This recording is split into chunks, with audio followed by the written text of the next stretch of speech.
Here are 17 of the most popular sandwiches, and I show you them. I show you them to critique them, first of all. I'll tell you what's good and what's bad about them. Also to give you some ideas of sandwiches that you might make. So in alphabetical order, not in any ranking, we start with avocado toast. Avocado toast.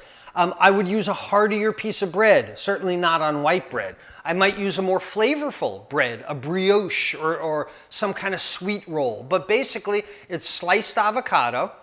Very often I will mix mayonnaise with taco seasoning to make a spicy mayo underneath. And then you can hear it's got sesame seeds or pine nuts or something like that.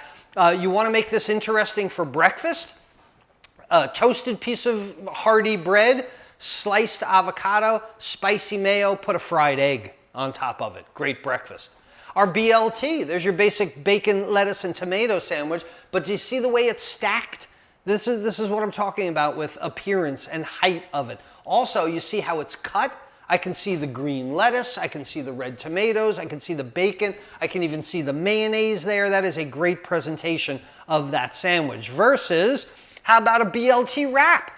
You could make the very same sandwich, but see what I'm talking about in this wrap here?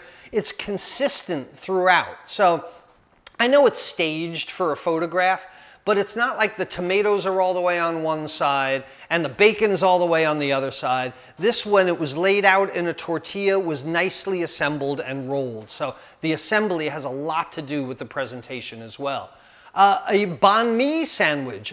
This is a popular thing with food trucks, but it's a Vietnamese sandwich. It's become very popular in the US. It's generally grilled pork with pickled vegetables, cucumbers, soy sauce. Very often you get sprouts or scraggly lettuce on there with, you can see the cucumbers, thinly sliced cucumbers on the bottom. It's a boat fill on a long roll. Same type of thing. So you can see how this is done with, I'm touching the screen so I can show you. Right about here, here's the cucumbers there, and there's also some on the top. So we're adding a layer, a layer, a layer, and then repeating layer, layer, layer so that it is consistent throughout. Layer, layer, pants on fire. That's not how it goes. Here's one of my favorites. It is a Cro Madame. Cro Madame is the French grilled ham and cheese with bechamel on top, but the Madame has a fried egg on top of it. If you have never made a Cro Monsour or a Cro Madame, this is one that you might have to try, especially on a Sunday brunch. So a piece of bread, like we talked about, symmetry of the sandwich, piece of bread toasted on one side, turned over to be grilled, right? Moisture barrier. Swiss cheese, or spread if you want, Swiss cheese, ham, Swiss cheese, bread, right?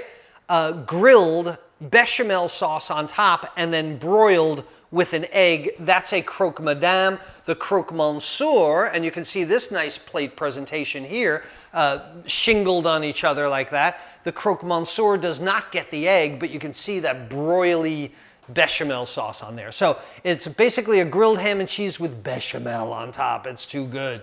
A Cuban sandwich is very popular in the US now. Your Cuban is roasted pork, Swiss, and pickles on a Cuban roll. I, of course, would flick the pickles off. I don't care for that. How about all your bound salad sandwiches? Egg salad, chicken salad, ham salad, tuna fish salad, anything that you want. Follow the rules that we talked about today. You're going to need a heartier piece of bread. You're going to need moisture barrier like the lettuce here, and you're going to want to keep the tomatoes away from the bread as well.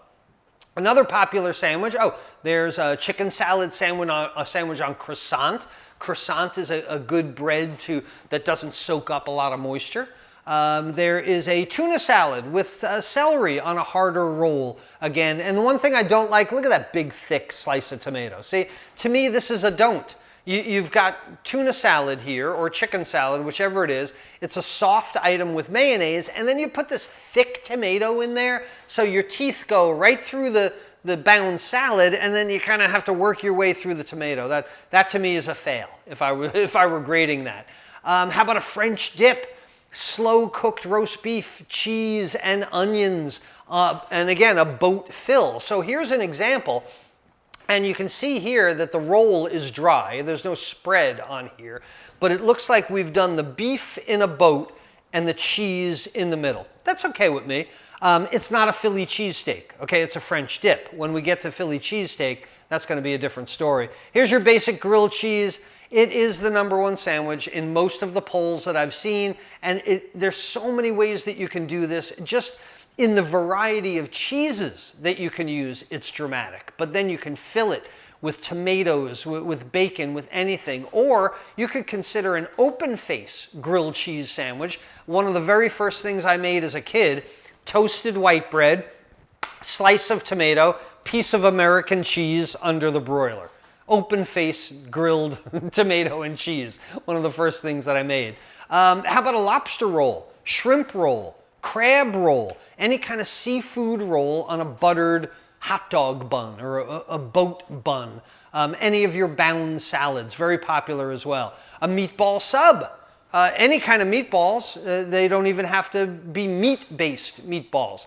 Lamb meatballs or beef meatballs or turkey meatballs. But again, good presentation on this because I see that the roll is dry. I can't exactly point to it, but so that rather than put sauce all over the roll, which is going to make it a soggy roll, the roll was probably toasted and the meatballs placed on it and then sauced. That's the way to do that. Here's one of my favorites. It's the Philly cheesesteak. I don't like green peppers that much though. But the difference between the French dip and the Philly cheesesteak is that the Philly cheesesteak gets cooked on a flat top, right? It is not slow roasted and then cooked in moisture. Philly cheesesteak is dry, and when I make a Philly cheesesteak, it's a combination of cheeses that I put on the saute pan or on the flat top and put a bowl over it. I want that cheese to melt all within that beef. It's not a slice of cheese. It's not a squirt of Velveeta or Cheese Whiz like they do in Philly. To me, the cheese has to be steamed and melt all along the beef and stuff. A po' boy. Fried shrimp, fried oysters, fried chicken, pretty much anything between two slices of bread on a hoagie roll. This is where shredded lettuce usually comes in as well, but this is also where your spread is very, very important because the fried item is dry. They're going to be very dry and crunchy. Do you know the difference between a Reuben, corned beef, sauerkraut, Swiss cheese, Russian dressing on rye bread? That's a Reuben. And a Rachel is made with pastrami, sauerkraut, Swiss, Russian dressing on rye bread. Number 16 is a tuna melt, grilled cheese with tuna in the middle.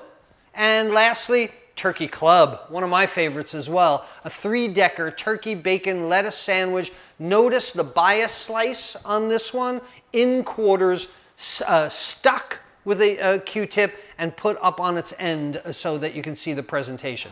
Imagine the difference in a turkey club sandwich that is just put on the plate square versus cut into triangles and faced up like that. That's the basic idea. So there's there's our top 17. Those are our classic sandwiches